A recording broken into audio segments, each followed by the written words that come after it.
Excuse me, I've had a couple of drinks. Trees. Trees. Trees, man. Trees. Trees are so important, and we forget that. And they're important not just in a low, limp, common, environmental, materialistic sense. Climate change and oxygen, all that nonsense. Enough of that. Spiritually, trees are so important. Trees. God, country, Notre Dame, family, friends. Family, friends. Trees are up there. Trees are in the top 10. They're up there with music, laughter, bowling, whiskey, arm wrestling, and the sea. Oh, one does so love trees. Looking at them, thinking about them, watching them grow.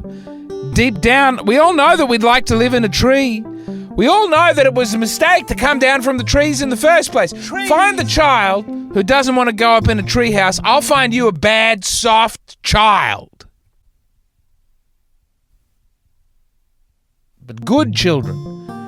No, the good, healthy, tree-desiring children, they all know there's something inadequate about a domicile sub-tree. What is the top of a bunk bed if not a tree bed abstraction? And who could deny that the top bunk is the more desirable of the bunks? And what is a skyscraper? What is a skyscraper if not a pseudo-steel tree? Is a penthouse not a tree house for the rich and fabulous? Trees.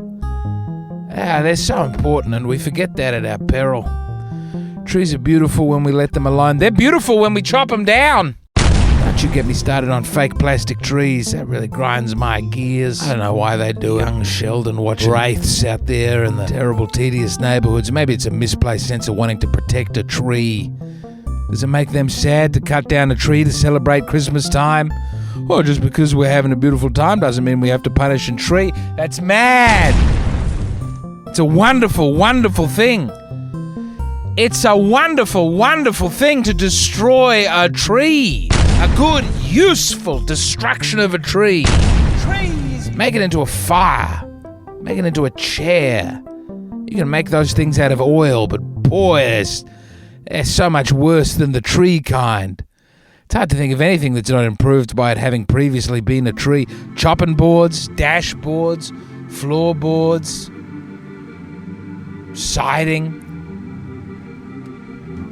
paper. Paper's tremendous. Real human books. Cigarettes, they come from trees when you think about it. But a Kindle and a vape. Terrible stuff. No soul. You see a wastrel vaping and reading an e-book, you say, there's something wrong with that, man. But a woman at a bar made of wood. And there's a wood fire going, and she's chuffing a fag, and she's reading a book, a bona fide book made of genuine paper. That's a wet dream. Wood. That's a painting and a memory. Wood. And if the sight of that wood, or if that should so stir a man and move him to desire, then what does he have? Does he have a big piece of plastic? Does he have cement? I'll tell you what he's got. He's got wood! Because trees are important, and you know that deep down. Yet on and on goes this strange contemporary war against beautiful trees and the harvest of their corpses. Don't we all wish we'd grown ourselves, our whole selves, on a tree, not in a flesh womb? Wouldn't it be better? Wouldn't it be better to grow on a tree? It's like when you map out your family. What do you call that? What do you call the family map? We don't say, come on, everybody, look at the intercourse table or the womb cartography and the chart about who pushed who out of you-know-where. No, we want a family. Oh, tree! Family tree! Limbs on a big tree that makes up a family. And let's not forget about roots. Everybody wants roots, not just to have a root, although that is pleasure.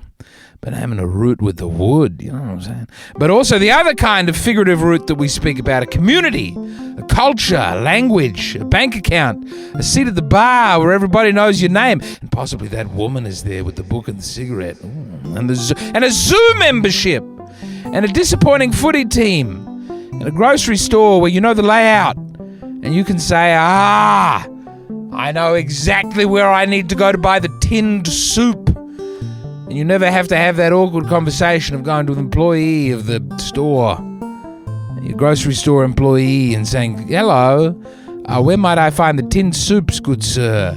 And then have him say, well, they're right there, next to us. They're there. And then one must say, excuse me, how silly. I'm very sorry. Not having to have that conversation, baby, that's a root. That's deep roots. Real roots. Trees are important. Oh, trees. Deciduous trees, and also the other one. Where did he die? Where did our Lord die? He didn't die in a time where they had the electric chair, or the firing squad. Possibly they had nooses. They definitely had swords, but he chose a tree. And where was our fall? That was the tree. It was the tree of life, the tree of the knowledge of good and evil. They're different trees, actually. I'd have to touch base on that, but I'm pretty sure that both the fall and the salvation took place in different kinds of tree. And how kind it is that those two very difficult moments, God being killed and man falling away from God, well, at least they happened with a tree. It'd be very sad if it happened with something else. Man, I just love trees.